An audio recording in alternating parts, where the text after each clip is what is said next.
সুপ্রিয় ভিউয়ার্স, আসসালামু আলাইকুম। এয়ার ডিজাইন এন্ড প্ল্যানিং কনসালটেন্টের পক্ষ থেকে সবাইকে স্বাগতম।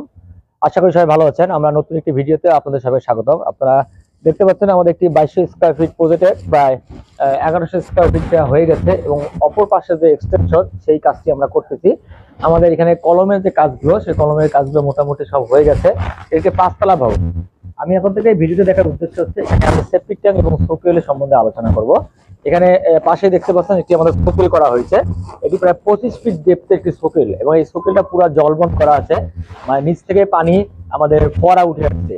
এবং এর ডায়াটা দেখতে পাচ্ছেন যে চারপাশে যে ডায়াটা, এই ডায়াটা এখানে 5 ফিটের ডায়া রয়েছে। আমি যদি এখন আপনাকে দেখাই, এখানে দেখেন একটা সোকুয়েল একটা ইনলেট একটা আছে, পাইপ 6 ইঞ্চি একটা পাইপ আছে। এই পাইপটা এই সেপটিক ট্যাঙ্ক থেকে আমাদের কানেকশন দেওয়া রয়েছে। আমাদের এখন আমি সেপটিক ট্যাঙ্কটা আপনাদের দেখাচ্ছি। থ্রি পার্টের একটা সেপটিক ট্যাঙ্ক আমরা করেছি। এই সেপটিক ট্যাঙ্কটি 3টি পার্ট করা হয়েছে। একটি হলো প্রথম পার্ট, এটি দ্বিতীয় পার্ট এবং এটি তৃতীয় পার্ট। এই তৃতীয় পার্ট থেকেই কিন্তু আমাদের এই যে পাইপলাইনটি আমি যেটা দেখালাম, যে আউটলেট যে পাইপলাইন সেপটিক ট্যাঙ্ক থেকে, সেটা নিজের সোকেলে আমাদের কানেক্ট দেওয়া হয়েছে এবং সোকেলের পাশে আরেকটা পাইপ রাখা হয়েছে।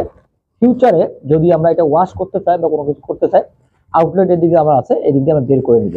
আর এই সেপটিক ট্যাঙ্কের এখনো টপটা এখনো ঢালাই করা হয়নি। টপে আমরা এখানে রড বার্নিং করার পরে আমরা 6 ইঞ্চি এটা কাস্টিং করব এবং প্রত্যেকটি চেম্বারে একটি করে ম্যানুয়াল রেখে দিব, যাতে করে ওয়াশ করার অন্যান্য বিষয়গুলো এখানে করা যায়।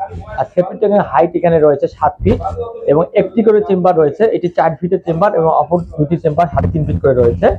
এবং দেখতে পাচ্ছেন এটা আমাদের পার্কিং এরিয়া। এই পার্কিং এরিয়ার মধ্যে আমরা এই সেপটিক ট্যাঙ্কটি এবং সোকেলটি করেছি।